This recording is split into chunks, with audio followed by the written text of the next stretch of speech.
இன்றைக்கு நம்முடைய செய்தியின் தியானத்திற்கென்று ஏசாயா தீர்க்கதரிசன புஸ்தகம் 40ஆம் அதிகாரம் 28, 29 வாசிக்க கேட்கலாம்.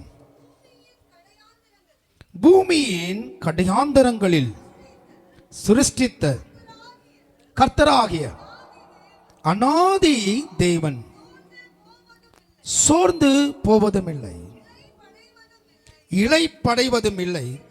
இதை நீ அறியாயோ? இதை நீ கேட்டதில்லையோ? கர்த்தருடைய புத்தி ஆராய்ந்து முடியாதது. சோர்ந்து போகிறவனுக்கு கர்த்தர் பலன் கொடுத்து, சத்துவம் இல்லாதவனுக்கு சத்துவத்தை பெருக பண்ணுகிறார். ஜெபிப்போம். பரலோக பிதாவே, இயேசு கிறிஸ்துவின் நாமத்தினால் இந்த வேத வசனங்கள் ஆவினால் எழுதப்பட்டிருக்கிறது. அதை போதிக்க மனுஷனால் கூடாதது. ஆவியானவரால் நீர் எங்களை போதிக்கும்படி ஜெபிக்கிறோம். இந்த வசனங்கள் இருக்கிற ஆழத்தையும் சத்தியத்தையும் நாங்கள் அறிந்து கொள்ள எங்களுக்கு உதவி செய்யும். இந்த வசனம் மூலமாய் எங்களோடு பேசும். இயேசுவின் மூலம் பிதாவே, ஆமென். கர்த்தருடைய நாமம் மகிமைப்படுவதாக. நம்முடைய தேவன் யார் என்பதை இந்த ஒரு வசனத்திலே தீர்க்கதரிசி மூலமாய் கர்த்தர் வெளிப்படுத்தியிருக்கிறார். நம்முடைய தேவனுக்கு எத்தனையோ பெயர்கள் இருந்தாலும் அதில் ஒரு பெயர் சோர்ந்து போகாத கர்த்தர். அல்லேலூயா. சோர்ந்து போகாத கர்த்தர். அநாதி தேவன் சோர்ந்து போவதில்லை. அதற்கு விளக்கம் அங்க கொடுத்திருக்கிறாங்க. பூமியின் கடையாந்தரங்களை சிருஷ்டித்தவர் என்று. பெரிய வேலை அவர் செய்திருக்கிறார். இந்த வானத்தையும் பூமியையும் சிருஷ்டித்திருக்கிறார். ஒன்றுமே இல்லாத இடம், இருள் நிறைந்த இடத்துல வானத்தையும் பூமியையும் சிருஷ்டித்தார். இன்னைக்கு நாம ஒரு வீடு கட்டுறதுக்கு ரொம்ப கஷ்டப்படுகிறோம். ஒரு 12 மணி நேரம் ஒரு வேலை செய்வதற்கு ரொம்ப கஷ்டப்படுகிறோம். சில பொருட்கள் தூக்குவதற்கு ரொம்ப கஷ்டமா இருக்கு. சோர்ந்து போகிறோம். ரொம்ப நேரம் நம்மளால நடக்க முடியாத சூழ்நிலை. நமக்கு சரீரத்தில் பலவீனங்கள் வந்து நாம் செய்ய வேண்டிய காரியங்களை செய்ய முடியாமல் தடுத்து நிறுத்துகிற மத்தியிலே நாம் ஆராதிக்கிற அல்லது நாம் நம்புகிற தேவனை அவரும் சோர்ந்து போயிட்டு இருப்பாரா அப்படின்னு கேட்டா அதுக்கு தான் பதில் இங்க இருக்கு. அவர் சோர்ந்து போகாத தேவன். சோர்ந்து போக மாட்டார். இந்த உலகத்தில் எத்தனை கோடி ஜனங்கள் எங்கிருந்து அவரை கூப்பிட்டாலும் எல்லாருக்கும் பதில் கொடுக்கிற தேவன் அவர். உலகத்தில் யாருக்கு எங்கே ஆபத்து என்றால் அந்த இடத்துல அவர் இறங்கி வந்து அவர்களை விடுவிக்கிற தேவன். அவர் 24 மணி நேரம் பிஸியாக இருக்கிறவர் நம்முடைய தேவன். அல்லேலூயா. இஸ்ரவேலை காக்கிறவர் உறங்குவதும் இல்லை, தூங்குவதும் இல்லை. அவர் மாத்திரம் ஒருபோதும் அவர் தூங்கி விழுகிறவர் அல்ல. அதுக்கு தான் அவர் குறித்து ஒரு வேதம் சொல்லுகிறது. நான் அவருக்கு ஒரு பேர் வைத்திருக்கிறேன். கர்த்தருக்கு ரொம்ப 24 மணி நேரம் பிஸியா இருப்பார் அவர். ஏன் சொல்லுங்க? 24 மணி நேரம் ஏதாவது ஒரு தேசத்துல ஜெபம் பண்ணிட்டே இருப்பீங்க. இப்போ நமக்கு காலையில என்ன, அமெரிக்காக்காரங்களுக்கு நைட்டு, அவங்களுக்கு நைட்டுன்னா நமக்கு காலையில. இப்படி எந்த உலகத்துல எந்த திசையில எந்தெந்த நேரத்தில் எப்பொழுதெல்லாம் ஜெபிக்கிறாங்களோ அப்போதெல்லாம் எல்லா ஜெபத்தை கர்த்தர் பார்க்கிறார். ஐயோ எனக்கு ரொம்ப டயர்டா இருக்கு, உன் ஜெபத்தை இப்போ நான் கேட்க மாட்டேன், உன் ஜெபத்தை இடத்தை நான் இப்போ பார்க்க மாட்டேன், நான் மெதுவாக பார்க்கறேன்னு சொல்கிறவர் அல்ல. நம்மை காண்கிற தேவன் அவர். ஆகையால் தான் அவர் நமக்கு சொல்லுகிறார், சோர்ந்து போகிறவனுக்கு பலன் கொடுக்கிறார். வாழ்க்கையில நாம இந்த சோர்வு தான் நமக்கு ரொம்பவே ஒரு ஒரு தடையாவே இருக்கு. நமக்கு சுறுசுறுப்பா நம்மளால் இருக்க முடிய மாட்டேங்குது. கொஞ்ச நேரம் நல்லா சுறுசுறுப்பா இருக்கிறோம், பேட்டரி நல்லா சார்ஜா இருக்கும், காலையில ரொம்ப நல்ல சார்ஜ் இருக்கும். அது கொஞ்சம் ஆக ஆக ஆக என்ன ஆகிடும், வீக் ஆகுது போல சாயங்காலம் ஆகிறதுக்குள்ள அப்படியே சோர்ந்து போய் இழைத்து போய் நிற்கிறோம். அவங்களுக்கு என்ன பலன் வேண்டும் என்று நீங்க ஏன் ரொம்ப சோர்வா இருக்கிறீங்க, உங்களுக்கு ஏதாவது கொடுக்கணுமான்னு யாரும் வீட்டில் இருக்கணும் கேட்க மாட்டாங்க. ஆனால் கர்த்தர் சொல்லுகிறார், நீ சோர்ந்து போய் வரும் பொழுது நான் உனக்கு பலன் கொடுக்கிறேன்றாரு. பலன், ஸ்ட்ரென்த், பலன் நமக்கு வேண்டும். தேவ பலத்தால தான் நமக்கு வர எல்லா பிரச்சனைகளையும் நம்ம மேற்கொள்ள முடியும். நமக்கு இருக்கிற பலத்தால நம்ம எதை செய்ய முடியாது. நமக்கு இருக்கிற வழிகளினால, நமக்கு இருக்கிற வேதனைகளினால நமக்கு எந்த வேலையும் முழுமையாய் செய்ய முடியாது. எல்லாத்திலும் பாதி பாதியை நாம் நிறுத்தி விடுகிறோம். ஆனால் கர்த்தருடைய பலனை நாம் பெற்றுக்கொள்ளும் பொழுது நாம் செய்கிற வேலையில ஒரு முழுமையை நாம் அடையலாம். இன்றைக்கு காலையிலே சோர்ந்து போய் இங்கே வந்திருக்கிறாயோ, இனி என்னால் எதுவும் செய்ய முடியாது பாஸ்டர், இனி என்னால் எதையுமே நகர்த்தி கொண்டு போக முடியாது என் குடும்பத்தை, இப்படியே வீட்டில் அது எப்படி போகுதோ போகட்டும் என்ற நிலையில் இருக்கிற உனக்கு கர்த்தர் கொடுக்கிற வார்த்தை என்ன தெரியுமா? சோர்ந்து போகாதே, நான் உனக்கு பலனையும் கொடுக்கிறேன். வேதத்திலே ஒரு 3 பேர் சோர்ந்து போய் இருந்த பொழுது அவர்களை தேவன் சந்தித்த காரியத்தையும் அதே சூழ்நிலையில் போய் கொண்டிருக்கிற நம்மையும் சந்திக்கிறார் என்பதை இந்த நாளிலே நாம் தியானிக்க போகிறோம். என்னோடு கூட 1 ராஜாக்களின் புஸ்தகம் 19ஆம் அதிகாரத்தை திருப்பிக் கொள்ளலாம். 1 ராஜாக்கள் 19ஆம் அதிகாரம் 3வது வசனத்தையும் 4வது வசனத்தை வாசிக்க கேட்கலாம். 1 ராஜாக்கள் 19:3-4. அவனுக்கு எசபேல் ஆட்களை அனுப்பி அவனை பயமுறுத்தி அவனை கொல்ல நினைக்க அந்த வார்த்தை அவனுக்கு தெரிந்த போது அவன் எழுந்து தன் பிராணனை காக்க யூதாவை சேர்ந்த பெயர்செபாவுக்கு புறப்பட்டு போய் தன் வேலைக்காரனை அங்கே நிறுத்திவிட்டான். அவன் மனாந்தரத்தில் எலியா பிரயாணமாய் போய் ஒரு சோரை செடியின் கீழ் உட்கார்ந்து கேட்கிறான், நான் சாக வேண்டும் என்று கோரி, போதும் கர்த்தாவே என் ஆத்துமாவை எடுத்துக்கொள்ளும். பாருங்க, ஒரு மனிதன் சாகணும்னு நிலைக்கு போகிறான்னா அப்ப எவ்வளவு வாழ்க்கையில கஷ்டம் இருந்தா அது சொல்லுவான். எல்லாரும் ஈஸியா சொல்ல முடியுமா நான் செத்து போயிடுவேன்னு சொல்ல முடியுமா? சும்மாவே யாராவது சொல்ல முடியுமா நான் செத்து போயிடுவேன்னு சொல்லுவேன். அப்போ ஒரு மனுஷன் சாகணும்னு நினைக்கிறேன்னா அப்போ எந்த அளவுக்கு அவனுக்கு வேதனை, பயம், மிரட்டல் வந்திருக்கு பாருங்க. அல்லேலூயா. சிலர் மிரட்டலெல்லாம் கொடுப்பாங்க. என்ன கொடுப்பாங்க? பார்த்து எங்களை கிட்ட ஏதாவது பண்ணனா வந்துடுறான் பாரு, சபையில் வரான் பாரு, அங்கே வரான் பாருன்னு மிரட்டல் கொடுக்குறவங்க நிறைய பேர் இருக்கிறாங்க. நாங்கள் காதார கேட்குறோம். பாஸ்டர் சாம் சுந்தரம் தோடு கூட ஒரு நாள் எங்கள் ஐயாவோடு கூட நான் அறையில் இருந்த பொழுது 95ஆம் ஆண்டில் நடந்த ஒரு காரியம். ஒரு கடிதம் வந்துச்சு. பாஸ்டர் சாம் சுந்தரம் பாஸ்டருக்கும் டிஜிஎஸ் தினகரன் அங்கிளுக்கும் ஒரு கடிதம் வந்தது. என்ன லெட்டர்னா, இனி நீங்கள் இயேசு கிறிஸ்துவ குறித்து பிரசங்கக்கூடாது, அப்படி பிரசங்கித்தீங்கன்னா உங்களை கொல்லுவோன்னு சொல்லி ஒரு லெட்டர். அது என்னிடத்துல காமிச்சார் பாஸ்ட். நாங்கள் பாஸ்டோடு இருக்கிறதுனால தெரியும், எல்லாருக்கும் தெரியாது. அது அந்த அறையில் படித்த பிறகு அழுதுகிட்டே இருந்தேன் நான். ஏன்னா எனக்கு எங்கள் அம்மா அப்பா விட எங்கள் பாஸ்ட் ரொம்ப பிடிக்கும். நான் என் வீட்டில் இருந்ததை விட சர்ச்சில் இருந்தது தான் அதிகம்.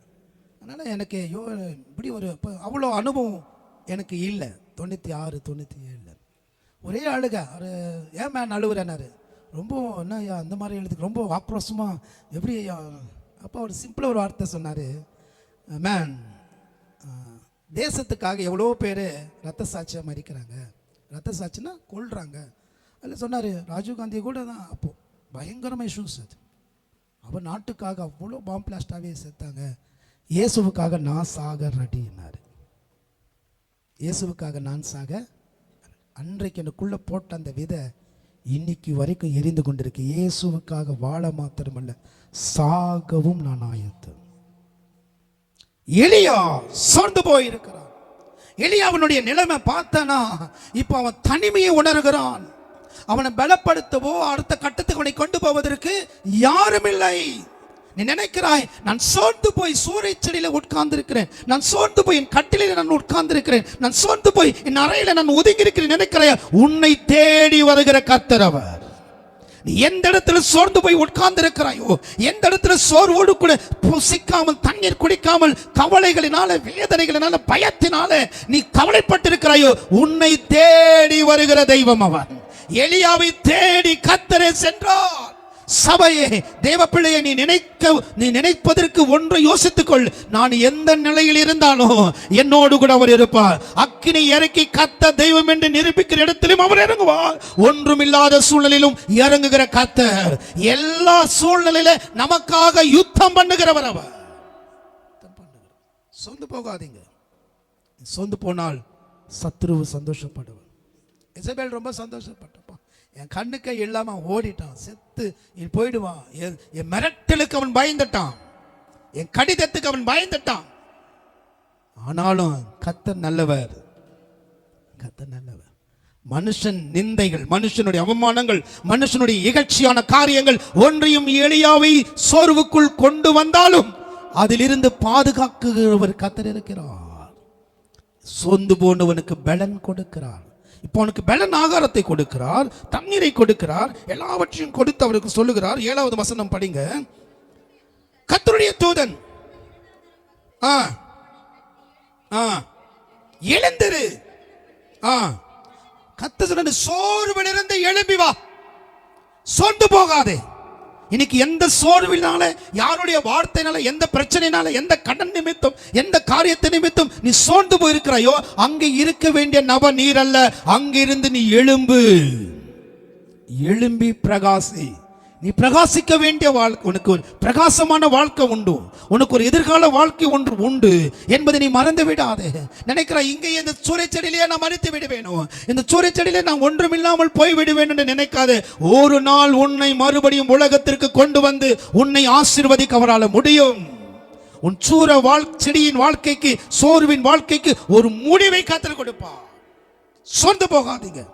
எந்த சூழ்நிலையிலும் எதற்கு சொந்து போகாதீங்க. ஏனென்றால் சர்வத்தையும் படைத்தவர், எல்லாவற்றையும் தம்முடைய வார்த்தையினால உருவாக்கினவர் என்னோடு கூட இருக்கிறார். நான் சோர்ந்து போனாலும் நான் ஆராதிக்கிற என் தேவன் சோர்ந்து போவது இல்லை. என்னை ஒருபோதும் அந்த சோர்வின் நடுவில் விட்டு விலகி போகிறவர் அல்ல. அந்த சோர்வில் நம்மோடு கூட இருந்து நம்மை நடத்துகிறவர். நீ பண்ண வேண்டிய பிரயாணம் இன்னும் இருக்கு. நீ இன்னும் ரொம்ப நாள் வாழணும். அல்லேலூயா. ரொம்ப வருஷம் நீ வாழணும். சோர்ந்து போகிற உனக்கு ஆண்டவர் பலன் தருவார். ஏனென்றால் அவர் தம்மை நம்புகிறவர்களுக்கு பலத்தை கொடுக்கிறவர்.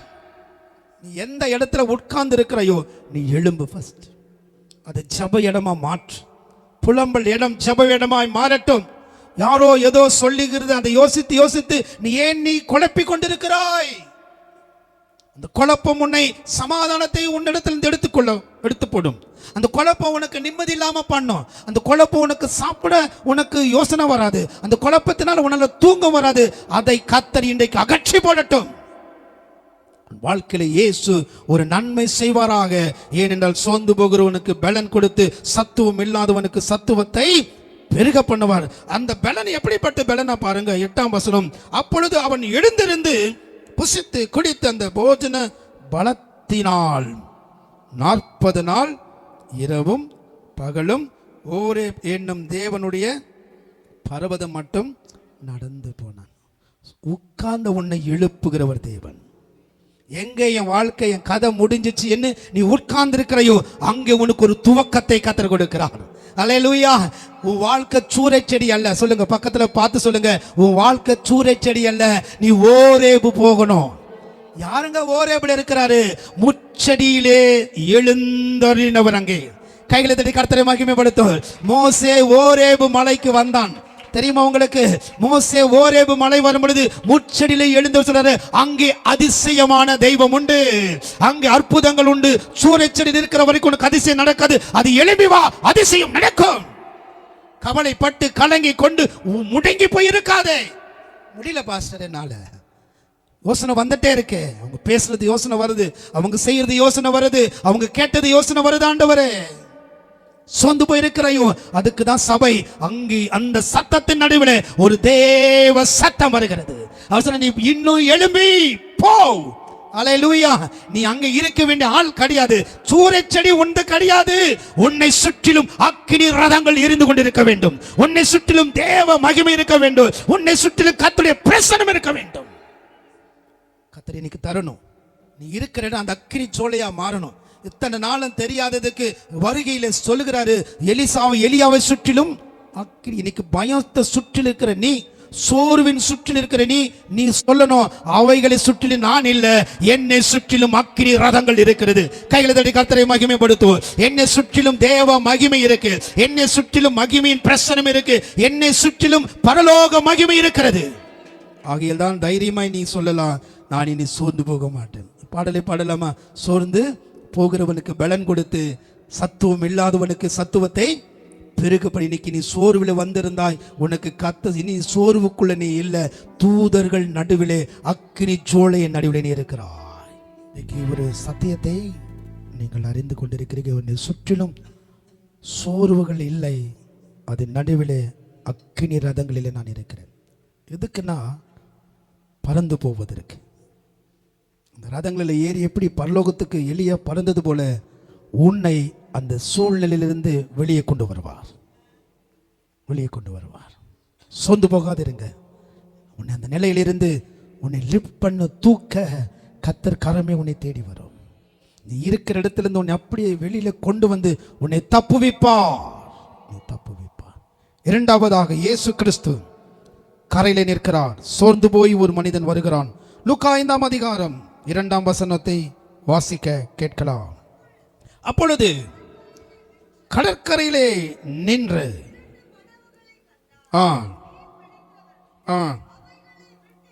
5ஆம் வசனம், அதற்கு சீமோன், ஐயரே, ராம் முழுவதும் நாங்கள் பிரயாசப்பட்டு பாருங்க ஒன்றும் அகப்படவில்லை, ஆகிலும் சோர்ந்து போய் வந்து நிற்கிறான். பாருங்க, இன்னைக்கு வேலையிலே நமக்கு சோர்வு, வேலைகளிலே சோர்வு. முதலாவதாக ஊழியத்திலே சோர்வு, இரண்டாவதாக வேலையிலே சோர்வு. ஏன் வேலையிலே சோர்வு?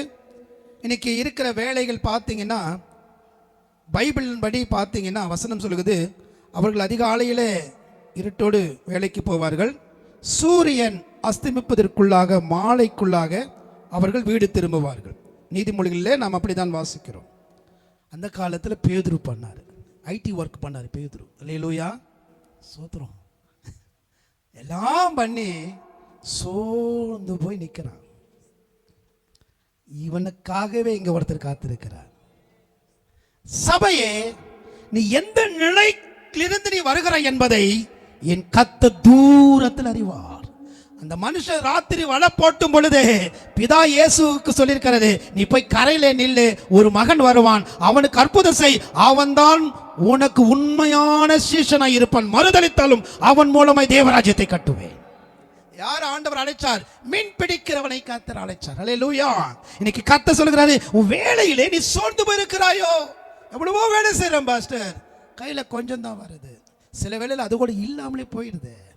உன் வீட்டில் இருக்கிற வலையை கிளியத்தக்கதாய் ஆண்டவர் ஆசீர்வதிக்க வேண்டும்.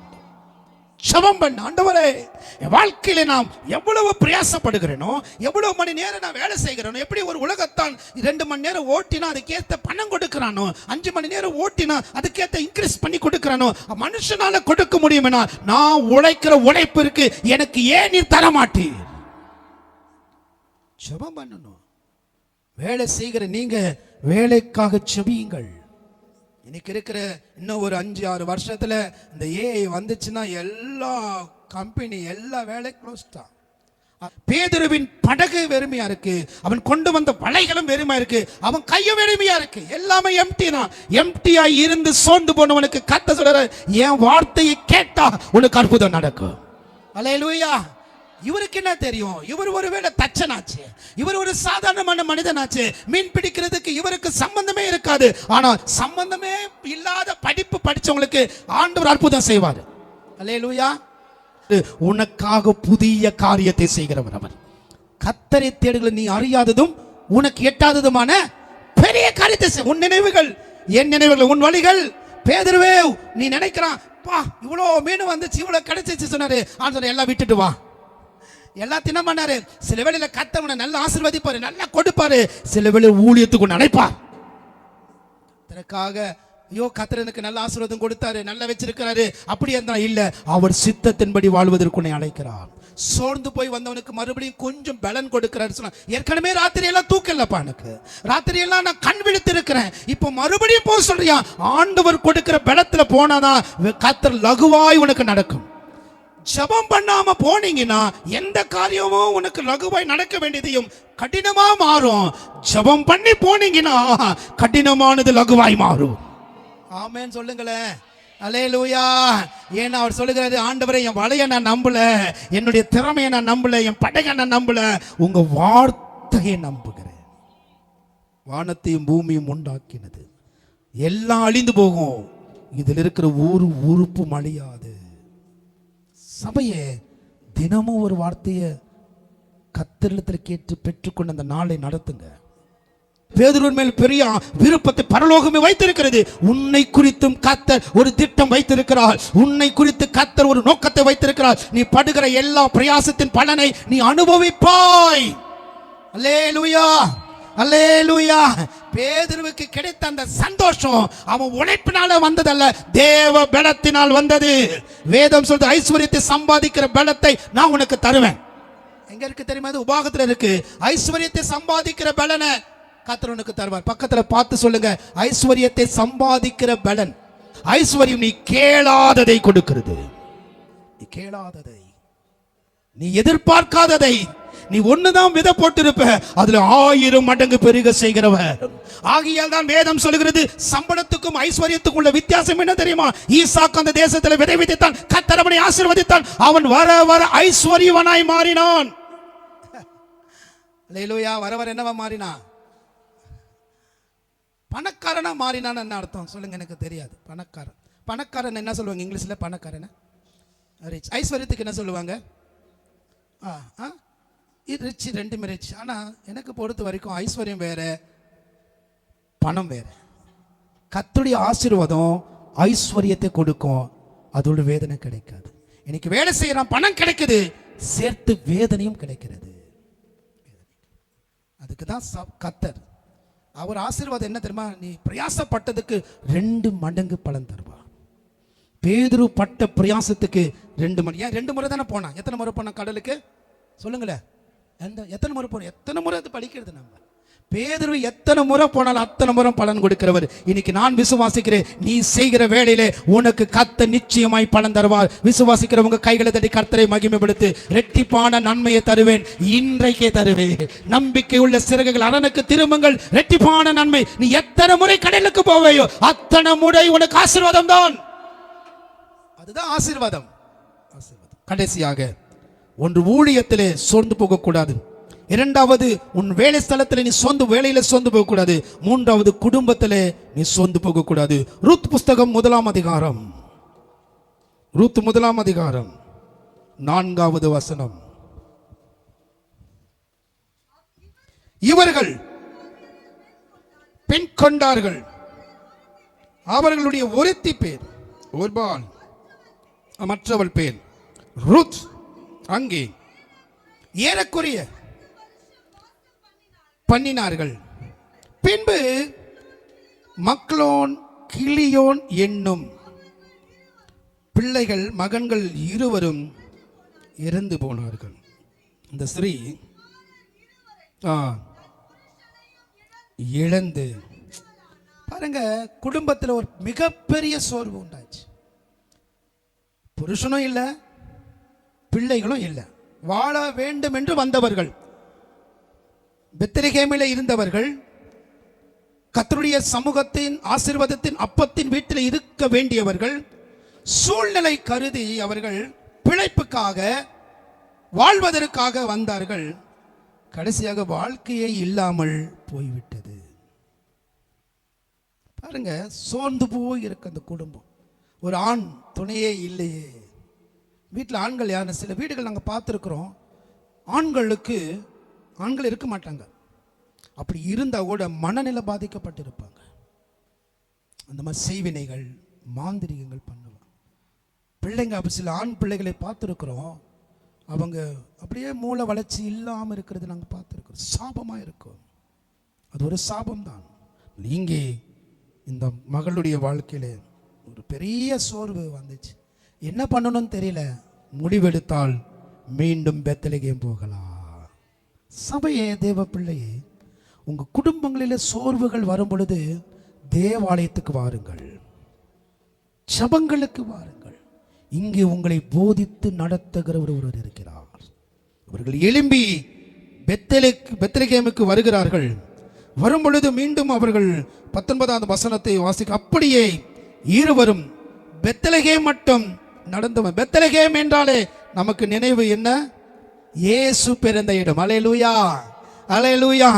எந்த குடும்பத்தில் நீ சோர்வோடு இருக்கிறாயோ, எந்த சூழ்நிலையில நீ கிடைக்கிறாயோ, நீ பெத்லகேமுக்கு இயேசு இருக்கிற இடத்துல வந்தீங்கன்னா, இயேசுவின் நாமத்துல நான் உங்களுக்கு சொல்லுகிறேன், அன்னைக்கு போவாஸ் ரூத்தை பார்த்து சொன்னது போலவே, இஸ்ரவேலின் தேவனுடைய சட்டையின் கீழ் வந்த உனக்கு அவராலே நிறைவான பலன் கிடைக்கும். உன் சோர்வை நீங்கக்கூடிய ஒரு ஸ்தலம் பெத்லகேம். உன் சோர்வில் இருக்கிற, என் குடும்பத்தை நடத்துவதற்கு எனக்கு சோர்வா இருக்கு, என் பிள்ளைகளை நடத்துவதற்கு எனக்கு சோர்வா இருக்கு, நான் பஞ்சத்தில் இருக்கிற, இழப்பில் இருக்கிற, தவிப்பில் இருக்கிற, கண்ணீரில் இருக்கிற, உனக்கு ஒரு நற்செய்தி, எழுந்து பெத்லகேமுக்கு வா, எழுந்து தேவ சமூகத்திற்கு வா, நீ எழுந்து சபைகளுக்கு வா, நீ எழுந்து ஜெபங்களுக்கு வா. உன் சூழ்நிலையை கர்த்தர் மாற்றி விடுவார். உன்னை மோவாபிலே வைக்க மாட்டார். மோவாப் சாபம் நிறைந்த இடம். மோவாப் என்றாலே சபிக்கப்பட்ட இடம், சந்ததி, தவறான உறவுனால பிறந்த சந்ததி அது. என் ஆண்டவர் உன்னை அங்கே அந்த சந்ததிக்குள்ள உன்னை வைத்திருந்தாலும் பிரித்தெடுக்க விரும்புகிறார். பிரித்தெடுக்க விரும்புகிறார். நீதிமான்கள் அல்லையா, பாவிகளை ரட்சிக்க வந்திருக்கிறார். மோவாப் சந்ததியோடு உன்னை கைக்க வேண்டாம். மோவாப் சந்ததி இருக்கிற இடத்துல நீ இருக்க கூடாது. ஏனென்றால் நீ பெத்லகேமில் இருக்க வேண்டிய சுதந்திரவாளி. அங்கே நீ அடிமை, அங்கே நீ வேலைக்காரன் நிலைமை. ஆனால் இங்கேயோ நீ எஜமாட்டி, உன்னை உயர்வான நிலைக்கு கொண்டு வருகிறவர். எப்பொழுது அவர்கள் பெத்லகேமுக்கு வந்தார்களோ, அந்த வந்த காலம் எப்படிப்பட்டது என்று வேத வசனம் நமக்கு தெளிவாய் சொல்கிறது. ரூத்தின் புஸ்தகத்தை நாம் திருப்பிக் கொள்ளலாம்.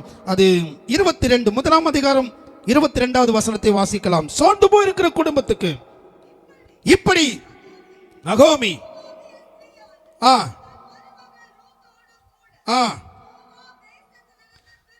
மோவாப் தேசத்திலிருந்து ஒரு மனம் திரும்பி வருகிறாள். வார்கோதுமை அறுப்பின் துவக்கத்திலே அவர்கள் பெத்லகேமுக்கு வந்தார்கள். இன்னைக்கு ஒரு தீர்க்க தரிசனமான வார்த்தை உங்களுக்கு தருகிறேன். உனக்கு ஒரு அறுப்பு காலம் உண்டு.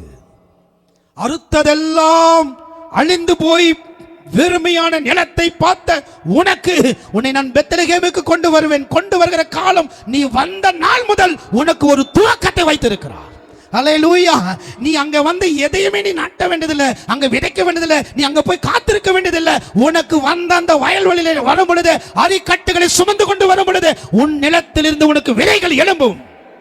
நீ கம்பீரத்தோடு அறுத்து கொண்டு போவாய். இன்னைக்கு இயேசுவின் நாமத்தினால சொல்கிறேன், கண்ணீரோடு ஜெபித்த எல்லா ஜெபத்துக்கு இந்த 22ஆம் தேதி பிப்ரவரி மாதத்தில் கர்த்தர் நீ கம்பீரத்தோடு அறுத்து கொண்டு போவாய். எந்தெந்த விதை விதைத்தாயோ, 5 மாசத்துக்கு முன்பாக ஜெபித்த ஜெபங்கள், 6 மாசத்துக்கு முன்பாக ஜெபித்த ஜெபங்கள், 1 வருஷத்துக்கு முன்பாக ஜெபித்த ஜெபங்களுக்கு இன்னைக்கு கர்த்தர் சொல்கிறார், இந்த பெத்லகேமிலே போவாஸ் ஆகிய இயேசுவின் நாமத்தில் உங்களுக்கு சொல்கிறேன், இது அறுவடையின் காலம். உனக்கு உன் அறுவடையை நீ அறுக்க போகிறாய். நீ குதித்து துதித்து எழும்பி நீ பின் செல்லுவாய். நீ கண்ணீரோடு போகக்கூடாது. மோவாப் அல்ல, கண்ணீரோடு வாழ்க்கை வாழ்வதற்கு, சோர்ந்து போய் வாழ்க்கை வாழ்வதற்கு, எல்லாம் இழந்து போய் வாழ்கிறதற்கு அல்ல. இங்கே பெத்லகேம்ல வேதம் சொல்லுகிறது, அங்கே அந்த ரூத்துக்கு புது வாழ்க்கை கொடுத்து ஒரு சந்ததியும் கொடுக்கிறாரு. கொடுத்தவங்க ஜனங்க சொல்லுகிறாங்க, எப்படி அது அவங்க வாழ்த்துறாங்க பாருங்களேன்.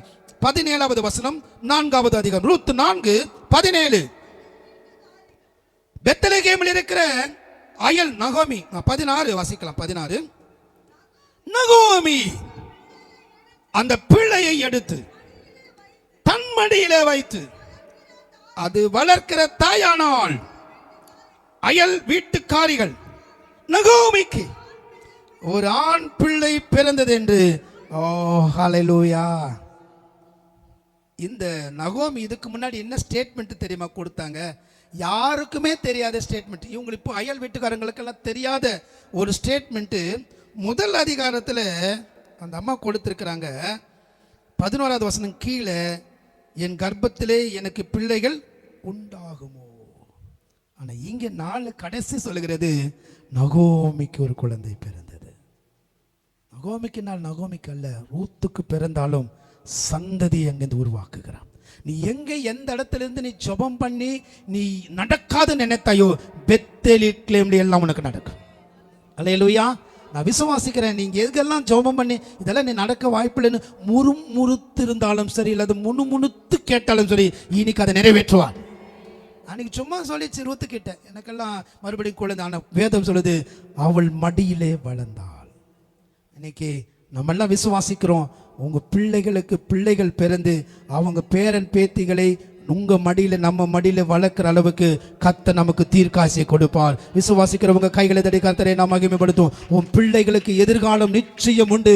உங்க பிள்ளைகள் வாழ்க்கையை கர்த்தர் ஆசீர்வதிப்பார். சோர்ந்து போய் வந்திருக்கிற சபையே, சோர்ந்து போய் வந்திருக்கிற குடும்பங்களே, இன்னைக்கு கர்த்தர் எழும்பி மறுபடியும் பெத்லகேமுக்கு போ. அங்கே உன்னை வாழ்த்துவார்கள். சபித்தவர்களுக்கு முன்பாக உன்னை வாழ வைப்பார். எந்த வாயெல்லாம் வெறுமையாய் வந்தால் என்று நகோமியை சொன்னார்களோ, இப்போ அந்த வாய் சொல்லுது, நகோமிக்கு எல்லாம் இருக்கு. அல்லேலூயா. எல்லாம் இழந்து போய் ஏதோ ஒரு தெருவிலையோ ஏதோ ஒரு வீட்டுக்குள்ள நுழைந்து வாழ்க்கை நடத்தலாம் என்று நினைத்து வந்த நகோமிக்கு சொல்லுகிறது, இல்ல, நீ பெத்லகேமுக்கு வந்தா நீ அடிமை அல்ல, நீ ஆளுகிறவர்கள். சபைக்கு வருகிற நீ, ஜெபிக்கிற நீ, கர்த்தரை தேடுகிற நீ, ஒருபோதும் யாருக்கு கீழே இருக்க மாட்டாய். அவர்களுக்கு மேலாய் கர்த்தர் உன்னை உயர்த்தி வைப்பார். உன்னை நிச்சயம் ஆசீர்வதித்து பெருக பண்ணுவேன். சொந்து போகாது. குடும்பத்தை குறித்து சொந்து போகாது. பிள்ளைகளை குறித்து சொந்து போகாது. எதிர்காலத்தை குறித்து சொந்து போகாது. மோவாபில் இருக்கிற வரைக்கும் உனக்கு சோர்வு வரும். பெத்லகேமுக்கு வந்தா சந்தோஷம் வரும். என் குறைவை நிறைவாக்கினார். எல்லா கண்களையும் மூடலாமா?